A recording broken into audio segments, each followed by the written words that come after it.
कहना चाहेंगे? देखिए, बिल्कुल सही बात आपने कही। मैंने हमेशा ये बात कही और मैं समझता हूँ हिंदुस्तान के तकरीबन हर मुसलमान भी इस बात को कहता है कि मुल्क संविधान से चलता है, कानून सबके लिए बराबर है। अगर मदरसे हों या कोई भी चीज, जैसे मस्जिद भी कही आपने, खानकाह भी कहे, कहीं-कहीं मंदिर भी सामने आए जो उसको हटाया गया जरूरत पड़ने पर।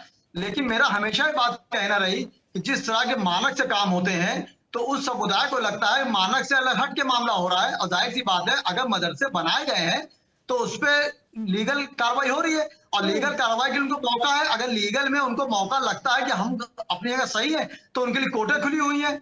तो हमने हमेशा ये बात कही कि देखिए, मदरसा और मस्जिद, खानकाह और चर्च हो, गुरुद्वारा हो या मंदिर हो, अगर संविधान के मामले में कोई बात आती है, संविधान से बात कोई नहीं है। और आप एक भी आम मुसलमान बताइए जो इस तरह की बातें करता हो कि नहीं ये गलत हो रहा है, सही हो रहा है। लेकिन सिर्फ बात यहाँ पर इस तरह की आती है कि अगर आप जरा सा गौर कर ले, तो कभी कोई मामला आता है तो मंजर आम पर मुस्लिम समुदाय को ही टारगेट किया जाता है। कभी किसी ने हमारे मुख्यमंत्री की बात को इनकार नहीं किया, ना प्रधानमंत्री ने इनकार किया। यहाँ तक हमारे नरेंद्र मोदी ने, मुल्क के वजीर आजम ने तो मंजर आम पर आके बात कही थी कि हमको मुस्लिम ने भी वोट दिया। अभी मैं भी चैनल पर बैठा था, किसी चैनल पर, नहीं, तो लेकिन वहां पे देखिए सिद्दीकी साहब, अब कानून का पालन धर्म देखकर तो नहीं होगा। देखिए कानून देखिए का मैं वही कह पालन रहा धर्म हूँ, देखकर नहीं मुकम्मल होगा। हो अगर मुझे भाजपा के अवैध प्रवक्ता मदरसों ने के कहा, खिलाफ कार्रवाई देखिए हो रही है, एक मिनट सर, एक मिनट, सभी सभी सभी मेहमानों के लिए है। अगर मदरसों के खिलाफ कार्रवाई हो रही, तो ऐसा नहीं कि मदरसों के लिए कुछ अच्छा काम नहीं हो रहा है, ये चीजें भी हो रही हैं। हम उन चीजों को भी तो नहीं नकार सकते ना।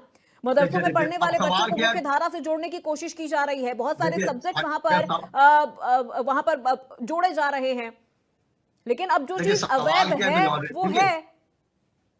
मैं कहाँ इनकार कर रहा हूँ। मैं कह रहा हूँ कोई अवैध अगर चीज है तो जाहिर सी बात है उसको मंजरेआम से हट जाना चाहिए। मैं जी, ये तो खुद कह रहा हूँ, और फिर मैं ये ये कह रहा हूँ टारगेट वाली सियासी चीज क्यों लीडरान आ रही छोड़ है? ये के। टारगेट वाली चीज क्यों आ रही है? क्योंकि हमारे पास देखिए कुछ रिकॉर्ड ऐसे भी हैं कि श्रावस्ती की अगर हम बात कर ले, तो वहां पर मस्जिद को भी देखिए ध्वस्त किया गया है जो अवैध तरीके से वहां पर बना था। देखिए देखिए आप बिल्कुल सही कह रही। देखिए एक होता क्या है कि हमारे समुदायों में कम से कम पढ़ाई लिखाई कमी होती है, तो हम्म। आम जनता जो होती है मंजर आम पर आ जाती है, वो समझ नहीं पाती है। या हमारे वहां हमारे लीडरों की कमी है कि वो मंजर आम पर आकर आम मुसलमानों को ये बात बताएं कि इस तरह काम होता है।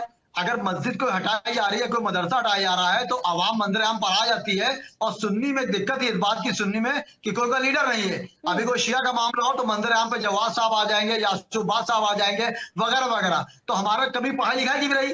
अगर आपने उसको मदरसा बनाया था, मैं ना बीजेपी फेवर बोल रहा हूँ ना मैं मुसलमान के खिलाफ, मैं जनरल बात बता ठीक रहा है, हूँ। ठीक मैंने है। हमेशा सबका सामना किया, चाहे अदालत हो जंग का मैदान। अगर जिस वक्त मदरसे बन रहे थे, मस्जिदें बनती है, खानकाहें बनती है, उस वक्त लोग जज्बात में आते हैं, बना देते हैं। कम से कम आपको कागजात मजबूत रखने चाहिए थे। अभी आप देखिए वक्फ का अमेंडमेंट जो हुआ, सुप्रीम कोर्ट से ऑर्डर हो चुका है, अभी उस पर दिक्कतें आएंगी। आप देखिए नजूर की जमीन आएंगी। मेरा सिर्फ ये कहना है कि मुख्यमंत्री जी की बात, मैंने देखिए मुख्यमंत्री जी की बात जो होती है, जैसे कुछ लोग कहते हैं कि उन्होंने गलत किया, सही, इसको मैं नहीं मानता हूँ। संविधान से बड़ा कोई नहीं है, और मेरे नबी ने फरमाया है मुल्क की वफादारी आधा ईमान होती है। आप बताइए चलिए, आम समुदाय ने ठीक। किसने कानून को नहीं माना? लेकिन सिर्फ एक बात की जनरल वे में ये आती है कि देखिए बड़े बड़े हमारे लीडरान हैं, चाहे दीनी हो चाहे दुनियावी हो, वो हर पार्टी से और हर हुकूमत से मिले रहते हैं और अंडा मछली खाते रहते हैं। लेकिन आम जनता जो होती है, चाहे मुसलमान की चाहे हिंदू भाइयों की हो, उनको खामियाजा भुगतना पड़ता है। तो मैं उनसे भी गुजारिश करूंगा ठीक है, चैनल से कि अगर आपने ठीक है। मदरसे को शिशिर जी, गलत बनाया है तो उसके जवाब डॉक्यूमेंट मंदिर दीजिए यहाँ पे लेके आइए। कि जी बार बार अगर इस तरह से मस्जिदों को या फिर मदरसों को अगर अवैध कह के, या फिर अगर उनके खिलाफ इस तरह से कार्रवाई करके अगर उनको ध्वस्त ही कर दिया जाएगा, तो फिर उन बच्चों का क्या होगा जो वहां पर शिक्षा ग्रहण कर रहे हैं, जो बच्चे वहां पर तालीम हासिल कर रहे हैं, उनके बारे में क्या सरकार आगे प्लान कर पा रही है?